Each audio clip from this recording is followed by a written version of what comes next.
Running up a snowy mountain firing a machine gun at a woolly mammoth from the back of a tyrannosaurus is a fantastic example of the reason many video games exist, living out ridiculous childhood fantasies.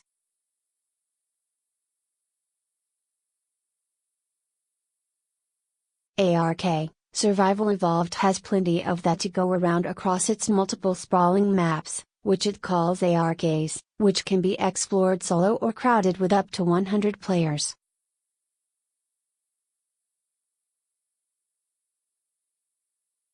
Some lingering technical issues, bad dino AI, and an extreme amount of grinding to reach endgame are the main factors keeping it from being as sharp in the tooth as it could be.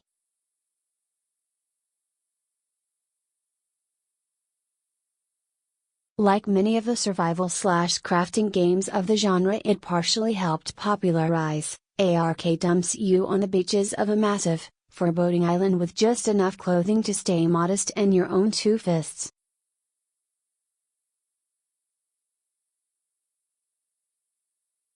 From there, the challenge is to stay fed and hydrated while avoiding a huge variety of terrifyingly detailed dinosaurs and other beasts long enough to progress up the tech tree.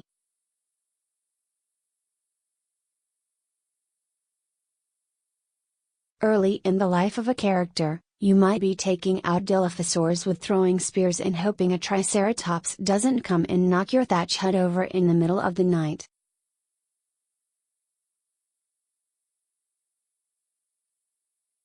From there, there's a really nice flow of technological progression that makes advancement feel like more than just an increase in stats.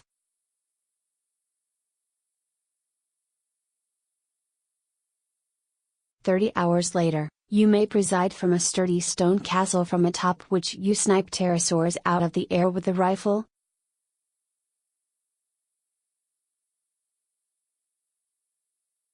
By the endgame, it's possible to have a massive steel fortress full of blast furnaces, complete with electric lighting and gas generators, churning out components for building rocket launchers and scuba gear.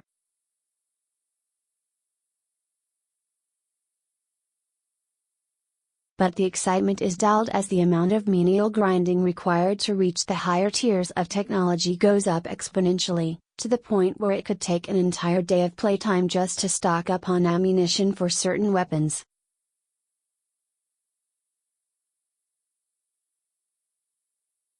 This can cause things to really start to drag when you're just getting access to some of the most interesting tech, especially if you don't have a large tribe of other players to help you divide the labor.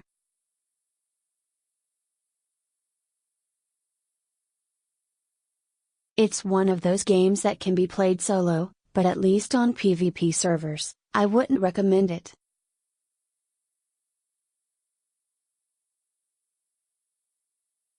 On public PvP servers, other players are both your greatest opportunity and greatest danger.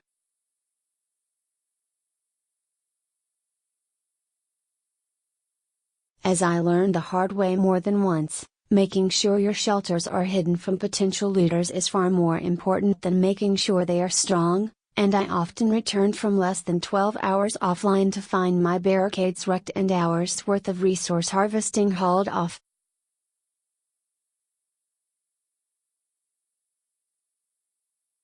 Things get much better if you can work your way into a strong tribe of players that can protect your stuff 24/7.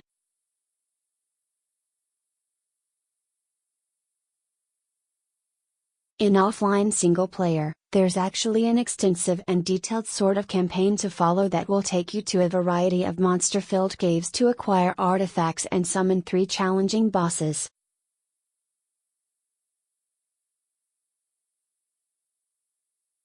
There's a giant spider queen and a bona-fide fire-breathing dragon. These encounters show quite a bit of attention to detail, though they rely a bit too heavily on summoned minions to increase the difficulty.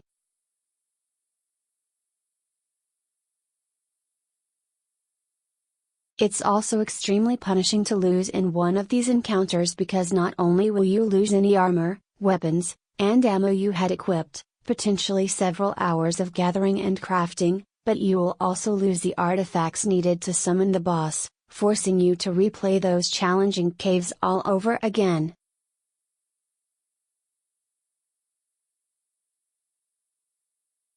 Defeating all 3 bosses unlocks an endgame dungeon that reveals a surprising amount of backstory behind the ARKs and their purpose, which came as a pleasant surprise in a game that's ostensibly just about riding dinosaurs around and smelting ore on first glance.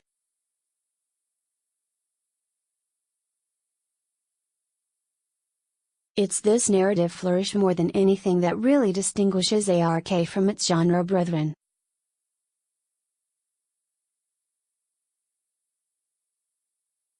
The sheer amount of time and effort required to get there the traditional way is probably more than most solo players have the attention spent for. Even after more than 60 hours of focused play, I had to resort to using console commands to shortcut certain steps just to be able to access the final area in time to write this review.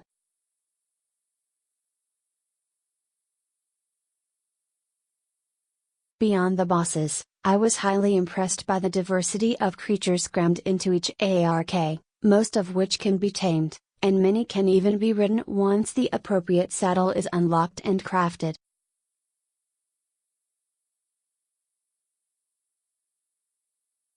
From bumbling, docile dodos all the way up to the colossal, carnivorous gigantosaurus, Latin for I bet you wish I was merely a T-Rex, each looks fantastic and has a distinct set of behaviors you'll have to learn to deal with them.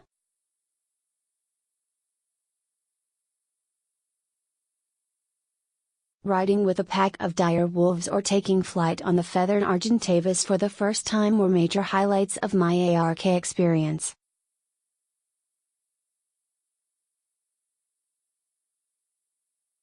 The process of taming itself is just annoying, though. It consists of knocking your future pet unconscious and then feeding it while it slumbers, waiting for a painstakingly slow, especially on larger creatures, taming bar to complete.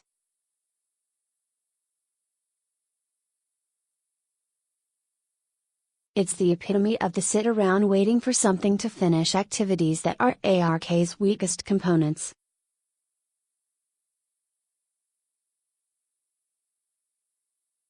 Though ARK has emerged from a long early access period with most of its nastiest bugs fixed, there are still weird graphical glitches all over the place, like shadows popping in and out randomly and intermittent frame rate dips.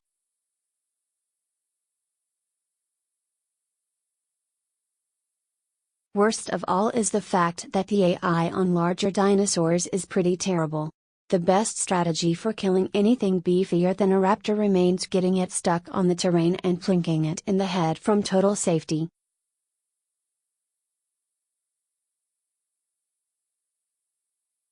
Even my own tame dinosaurs often get stuck in trees when moving through a forest if I don't babysit them, and in some cases became so badly stuck in caves that I had to kill them to recover the items they were holding and move on.